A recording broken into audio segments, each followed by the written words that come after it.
There's something about winter that changes the way we see the world.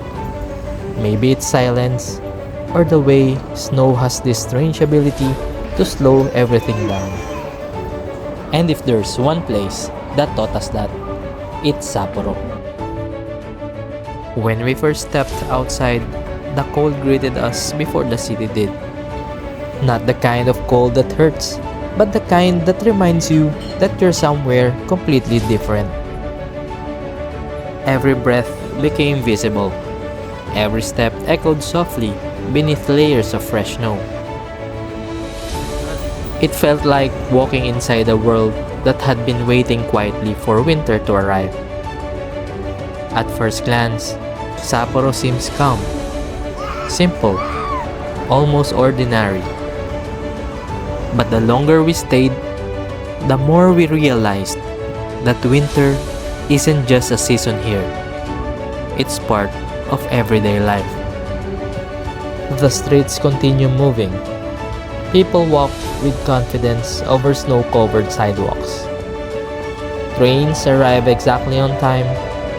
Cafes stay warm while the world outside freezes. And somehow, everything works in perfect harmony. Before this trip, winter was something we only knew through photographs. Growing up in the Philippines, seasons were measured by sunshine, rain, and the occasional typhoon. Snow belonged somewhere else, a place that felt distant, almost imaginary. Then one day, that imagination became reality.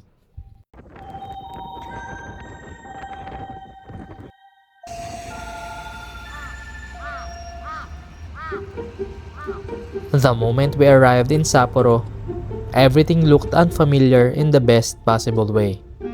The city wasn't loud or overwhelming. It welcomed us with quiet streets, crisp air, and an endless blanket of white stretching across rooftops, parks, and sidewalks.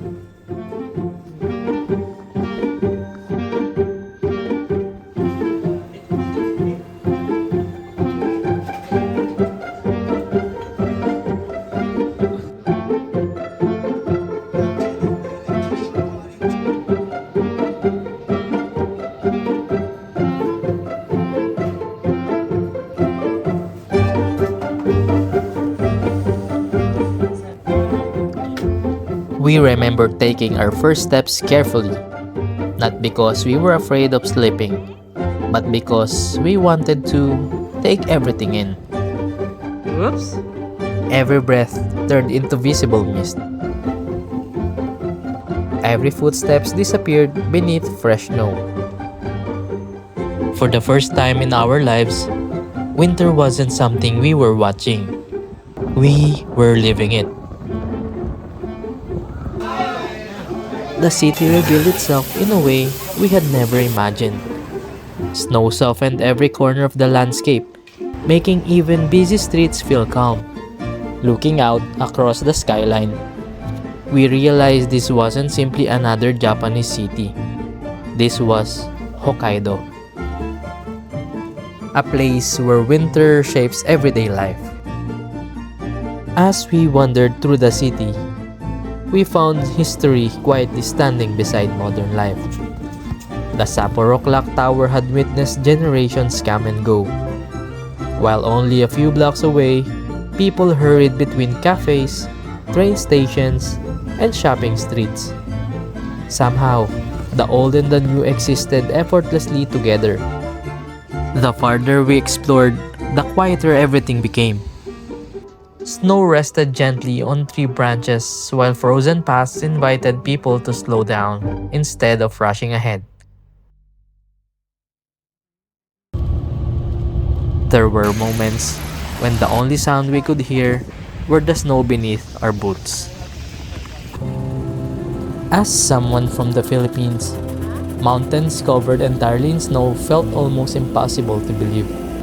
We finally understood why people travel across the world just to experience this place.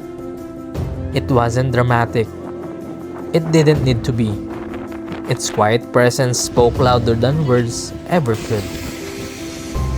Standing there surrounded by winter, we understood why places don't always have to be grand to leave a lasting impression. Sometimes, peace is enough, creating an atmosphere that felt almost otherworldly. It reminded us that Hokkaido isn't about famous attractions. It's all about discovering places that surprise us when you least expect them. Winter has a way of reminding us just how extraordinary nature can be. It made us appreciate that behind every beautiful destination lies a history worth discovering. We looked across Sapporo and realized that some views don't ask for photographs. They simply ask you to stop and remember. Where warm lights, beautiful architecture, and the smell of freshly baked sweets blended perfectly with the falling snow. Even a visit to the Sapporo Beer Museum revealed another side of Hokkaido, not just through its beer, but through the history, craftsmanship, and pride that helped shape the region. Looking back now, we realized we didn't travel to Hokkaido simply to see snow. We traveled to experience a different rhythm of life. Now, every snowflake reminds us that the world is far bigger than once imagined. Until next time, Hokkaido. Arigato gozaimasu.